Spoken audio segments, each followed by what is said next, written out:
Penambahan jumlah kementerian dan lembaga yang signifikan sudah pasti butuh ruang anggaran yang luas, saudara, hingga naik signifikan. Pekan lalu, setelah pertemuan Menteri Keuangan Sri Mulyani, Wakil Menteri Keuangan Thomas Juandono, dan Presiden terpilih Prabowo Subianto, anggap postur belanja di era APBN 2025 kembali berubah. Pos belanja kementerian atau lembaga dalam RAPBN 2025 bertambah dari rancangan awal 976,78 triliun rupiah menjadi 1.094,6 triliun rupiah dalam postur sementara. Namun berubah lagi menjadi 1.160,1 triliun rupiah berdasarkan kesepakatan baru. Bertambahnya 183,3 triliun rupiah. Angka belanja kementerian ini, saudara, berubah kedua kalinya dalam rentang kurang dari 2 minggu.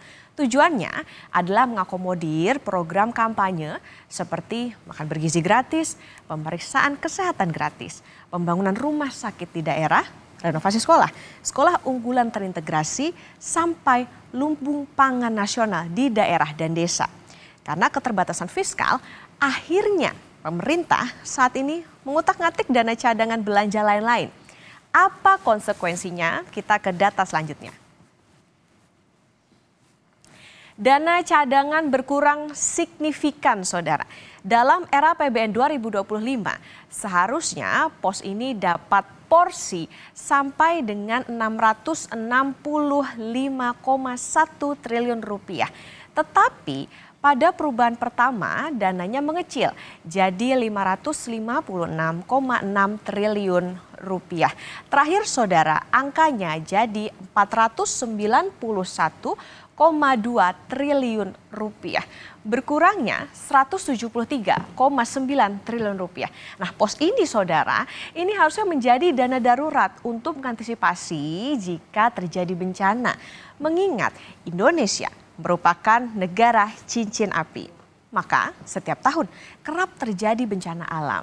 Nah, dana darurat ini juga seharusnya menjadi bantalan terhadap risiko fiskal akibat gejolak ekonomi global dan kebutuhan lain yang mendesak.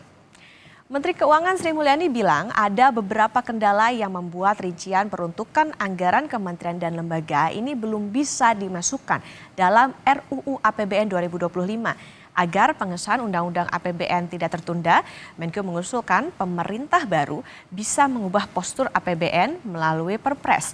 Nah, Sri Mulyani juga pamit dari Banggar dan berharap era APBN tahun depan bisa dipertanggungjawabkan dengan baik. Untuk supaya tidak sampai nanti pelaksanaan Undang-Undang APBN itu tertunda, karena barangkali ada kementerian dan komisinya belum membahas seperti yang dibahas di Komisi 11, maka kita menyebutkannya dengan dimaksudkan pada ayat 2 diatur dalam Perpres. Untuk memastikan bahwa APBN dirancang, dilaksanakan, dan dipertanggungjawabkan dengan baik.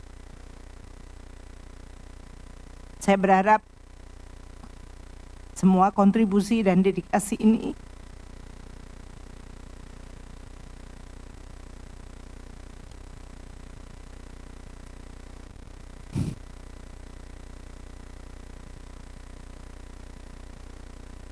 telah bisa menyumbang untuk membangun Indonesia